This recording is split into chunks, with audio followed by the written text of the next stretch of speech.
La crise sanitaire, le Covid, le confinement, les gestes barrières, la distanciation physique et le télétravail un peu forcé entre guillemets ont mis en avant un certain nombre d'enjeux qui existaient déjà au préalable, mais qui ont été un peu exacerbés par cette situation inédite. Il y a un an, à la veille de la crise sanitaire, nous avions organisé le séminaire Toulouse Métropole de demain. Il y a tout un ensemble de mots-clés qui sont ressortis, des mots-clés d'évolutivité, de modularité, de mutualisation, qui soulignent le besoin de flexibilité dans nos projets pour pouvoir s'adapter, et la crise sanitaire que nous vivons nous montre bien que c'est un enjeu fondamental.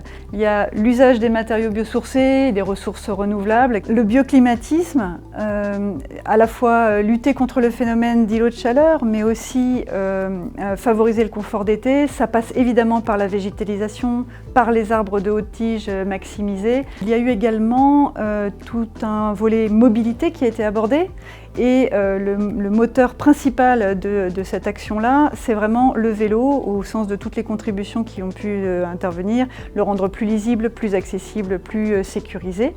Tous les facteurs d'inclusion, des locaux partagés, des aménagements intergénérationnels en centralité de quartier, etc. Et enfin, l'économie circulaire.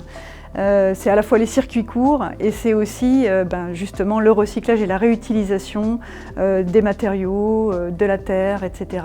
On a bien vu qu'en période de confinement, avec un télétravail et des gardes d'enfants qui nous étaient imposés, il fallait que le logement puisse d'une certaine manière pousser ses murs. Ça peut passer par des espaces de circulation qui sont un peu plus généreux, qui offrent la capacité d'installer des coins bureaux, des salles de jeu, une bibliothèque, et donc du coup c'est une pièce supplémentaire entre guillemets qui accueille ces usages non pas permanents mais transitoires, à des formes de conception un peu plus généralisée du logement qui prévoient des modularités plus fortes avec une indétermination des pièces. Après il y a eu d'autres enjeux qui ont émergé, notamment les espaces de prolongement, les espaces extérieurs. Ces espaces de prolongement ont été aussi qualifiés par la présence du végétal. Alors ça fait déjà plusieurs plans de session et plusieurs années, plusieurs temporalités qu'on travaille cette question-là, et les promoteurs et les architectes sont au rendez-vous de cet enjeu-là, puisqu'on voit une vraie qualification de ces espaces extérieurs.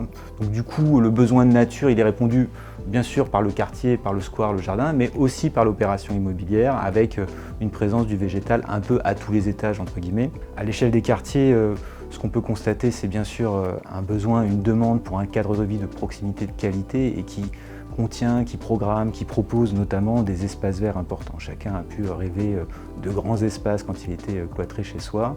De la même façon, les déplacements limités qui nous étaient permis de faire montraient aussi l'importance d'avoir un certain nombre de services de proximité et des commerces de proximité à l'échelle des quartiers, qui deviennent des équipements entre guillemets aujourd'hui nécessaires dans la programmation de tout espace urbain. On n'a pas attendu bien sûr la crise pour réfléchir à tout ça, ça fait partie un peu de l'ADN de tous nos projets d'aménagement, mais il faut faire plus, il faut faire mieux.